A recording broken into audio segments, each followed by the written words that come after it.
Railway बेचा जा रहा है, एयरपोर्ट बेचा जा रहा है, बीएसएनएल बेच दिया गया, एलआईसी बेची जा रही है, सबका निजीकरण हो रहा है, बैंकों का निजीकरण हो रहा है, डीआरडीओ का निजीकरण हो रहा है, एचएएल का निजीकरण हो रहा है, बीएचईएल का निजीकरण हो रहा है। नौकरी कहाँ मिलेगी? नौकरी कहीं नहीं मिलेगी। और प्राइवेट सेक्टर में तो आपका रिजर्वेशन ही नहीं है। जब रिजर्वेशन नहीं रहेगा तो आप ये चमचमाते कपड़े नहीं पहन पाओगे, अपने बच्चों को नहीं पढ़ा पाओगे, क्योंकि सबसे बड़ी शक्ति इस दुनिया में जितना भी बुद्ध से लेकर आज तक अर्थ सबसे बड़ी शक्ति है। यदि अर्थ नहीं होता तो राजा प्रसेनजीत और बिंबिसार, अशोक बड़े बड़े बुद्ध विहारों को नहीं बना पाते, बौद्ध भिक्षुओं को देश विदेश नहीं बह पाते। अर्थ मजबूत था तो धर्म फैला, अर्थ कमजोर हुआ वो धर्म कमजोर हो जाता है।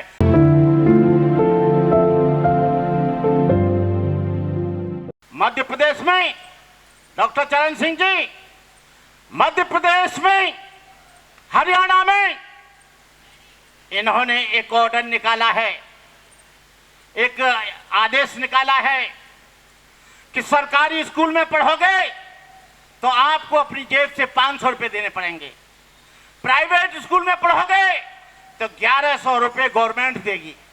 अरे भाई, ऐसी कौन सी आपत्ति आ गई कि आप प्राइवेट स्कूल में हमारे बच्चों को दाखिला दिला रहे हो? उसके पीछे एक इनकी सोची समझी नीति है कि पहले प्राइवेट स्कूल में पढ़ाओ, प्राइवेट स्कूल में हम 1100 रुपया देंगे, निरंतर बच्चे सारे के सारे लालच के कारण प्राइवेट स्कूल में आ जाएंगे, सरकारी स्कूल और सरकारी कार्यालय और सरकारी विद्यालय बंद हो जाएंगे। फिर ये कुछ दिनों बाद उनको एड देना, उनकी फीस देना बंद कर देंगे और फिर कहेंगे अडानी और अंबानी से कि अब घाटे में गवर्नमेंट चली गई है, कॉलेज ले लो, स्कूल ले लो, स्कूल की जगह ले लो, यूनिवर्सिटी ले लो, विश्वविद्यालय ले लो, विश्वविद्यालय जो खाली हैं उनको ये खरीद लेंगे। फिर आपके बच्चे की फीस 1100 नहीं, 11,000, 22,000, 25,000 होगी। आपको बड़ी अच्छी तरह से बता दूं, यदि उसको नहीं समझेंगे तो बनते लोगों का चीवर दान रुक जाएगा,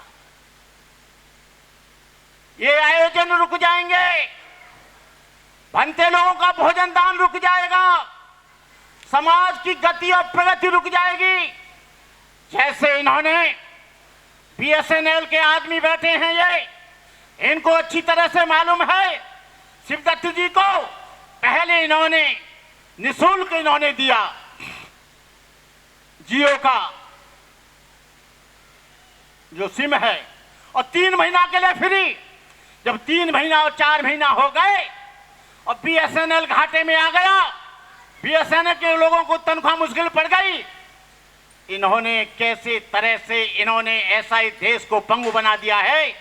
आपको नौकरी कहां मिलेगी? आपके बच्चे एमए और बीए बनकर सड़क पर घूम रहे हैं आज भी। 3 तरह की शक्ति होती है। एक मानसिक शक्ति, मानसिक का मतलब है कि आपके पास ज्ञान होना चाहिए, एलिजिबल होना चाहिए, इंटेलेक्चुअल होना चाहिए, नॉलेज होना चाहिए, शब्दकोश होना चाहिए, आपके पास पूरा का पूरा माइंड भरपूर होना चाहिए।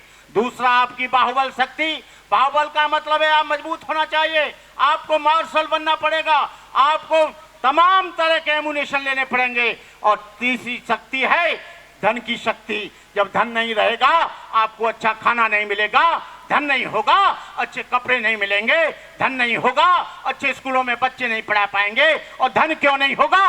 क्योंकि आपके रोजगार, रोजी रोटी, जमीन जायदाद सब छीन ली जाएगी। तो आप जहां से शुरू हुए हो वहीं से आए हो, न कोई डॉक्टर बन पाएगा, न कोई इंजीनियर बन पाएगा, न कोई आईएएस बन पाएगा, न कोई आईपीएस बन पाएगा। अभी 35 लोगों को जो आईएएस की परीक्षा बड़ी कठिन होती है, वो प्री एग्जाम होता है, फिर मेन एग्जाम होता है, फिर उसके साथ साथ इंटरव्यू होता है। इन्होंने अभी 35 लोग, वो लोग को आईएएस बना दिया जो लोग कोई भी क्वालिफाई करके नहीं आए हैं। कह रहे हैं कि एलिजिबल लोग हैं। एलिजिबल क्या शेड्यूल कास्ट में कम है, बैकवर्ड में कम है? एलिजिबल तो हर जगह है। तो मेरा कहने का मतलब यह है आप लोगों से कि आप लोग शांति पूर्वक इतने दिन से अंबेडकर को सुन रहे हो, अपने घर में बदलाव करो, अपने परिवार में बदलाव करो, अपने संस्कारों में बदलाव करो और आप भगवान बुद्ध जैसे धर्म को, भगवान बुद्ध जैसी संस्कृति को आप अपनाएं। भगवान बुद्ध का संपूर्ण जीवन दया, करुणा, मैत्री, प्रेम, अहिंसा, बंधुत्व, समदृष्टि और समता से परिपूर्ण था। यदि उनके जीवन की किसी भी घटना को लिया जाए, एक भी श्रृंखला इसके विपरीत जाति दिखाई न मिलेगी। क्या निर्धन, क्या धनी, क्या मूर्ख, उनके प्रभाव में कौन नहीं बहा। करुणा से द्रवित होकर रोगियों की सेवा की, क्षुधार्तों को भोजन दिया। भगवान बुद्ध ने कहा, यो हबे धैरो भिक्खु युयति बुद्ध शासने सोमं लोकं पभासेति अभा मुत्तो चंद्रमा। जब कोई तरुण भिक्षु बुद्ध शासन में रत होता है तो वो ऐसे प्रकाशित होता है जैसे बादलों से मुक्त चंद्रमा। भिक्षु की दो संपत्ति हैं, दो संपत्ति के अलावा उसका कोई तीसरी संपत्ति नहीं है। यदि ऐसा कहता है तो मुझसे शास्त्रार्थ कर ले। एक तो उसका ज्ञान, उसकी नॉलेज, दूसरा उसका कैरेक्टर और उसका सील। ये दो संपत्ति जिसके पास हैं, मैं कहा करता हूं, बुद्ध भी कह गए।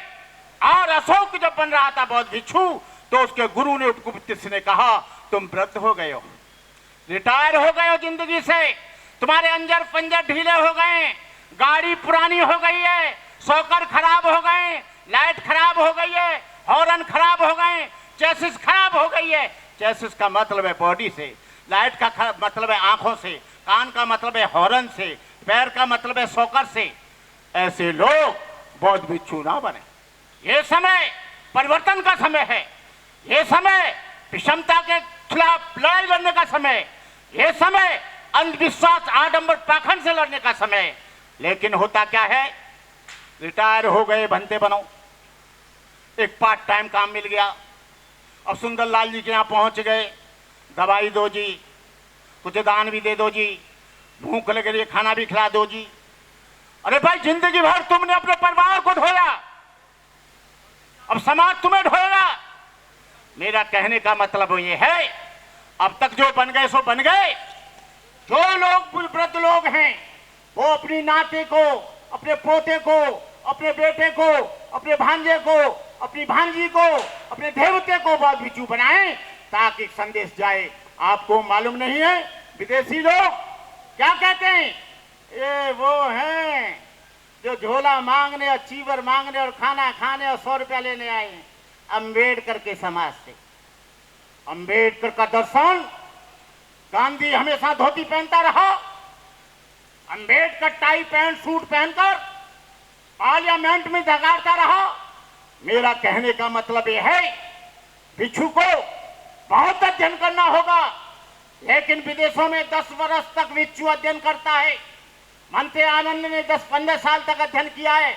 मोनेस्ट्रियों में जाकर भंते करुणाकर ने 10-15, भंते आनंद को भी 47 वर्ष हो गए, मेरे को भी 46 वर्ष हो गए, वो मेरे से 1 साल बड़े हैं। मैं आप लोगों से कहना चाहूंगा कि धर्म के पीछे धंधा मत ढूंढो। ये चीवरदान का कार्यक्रम बुद्ध के इतिहास को उठाकर देख लीजिए, हमेशा उपासक करते हैं। और यदि बौद्ध भिक्षु करता है चीवर का दान, वो चीवर दान क्या करेगा, उसको तो दान उपासक देते हैं, ये उपासक करते हैं। और चीवर दान का आयोजन, कठिन चीवर दान का आयोजन केवल उपासक करें, भिक्षु नहीं। भिक्षु नहीं, किसी बिहार में आए तो उसकी कमेटी करे, कहीं है अकेला भिक्षु कर रहा है तो समाज करे, क्योंकि भिक्षु अपना संपूर्ण जीवन समाज को दे चुका है। भिक्षु के पास कोई इनकम नहीं है, भिक्षु के पास कोई फैक्ट्री नहीं है, भिक्षु के पास कोई सोर्स ऑफ इनकम का साधन नहीं है। भिक्षु दवाई से लेकर, कपड़े से लेकर, जूते चप्पल से लेकर समाज से लेता है। इसलिए कठिन चीवर का मतलब तो बहुत बड़ा है, मैं बताऊंगा तो बहुत मुश्किल हो जाएगी। तो मैं अपने प्रिय आनंद जी का मैं बहुत शुक्रगुजार हूं कि उन्होंने मुझे इस अनिमंत्रित व्यक्ति को अपने मंच पर जगह दी। मैं भाई आनंद जी, हमारी तुम्हारी जोड़ी बहुत मशहूर रही है भारत में। हम तुम दोनों ने भारत में बहुत काम किया है, बुद्ध ज्योति और बुद्ध रथ को चलाने का। और बीटीएमसी का एनलाइटमेंट, उसको मंदिर जो है उसको बुद्ध विहार जो है उसको बदलने का, उसके संविधान में इंप्लीमेंट करने का, लेकिन हम लोग उसको कर नहीं सके और इतना इंटरनेशनल मूवमेंट चकनाचूर हो गया। 10-10 लाख की भीड़, आनंद जी 5-5 लाख की भीड़ लेकर बुद्ध गया जा रहे हैं, लेकिन वो आंदोलन धराशायी हो गया। हम पुनः से चाहेंगे कि बुद्ध के आंदोलन को पुनः से शुरू किया जाए और उसको मुक्त किया जाए। जितने भी बौद्ध स्थल हैं, इन्हीं शब्दों के साथ मैं अपनी बात समाप्त करता हूं। जय भीम, नमो बुद्धाय, जय भारत।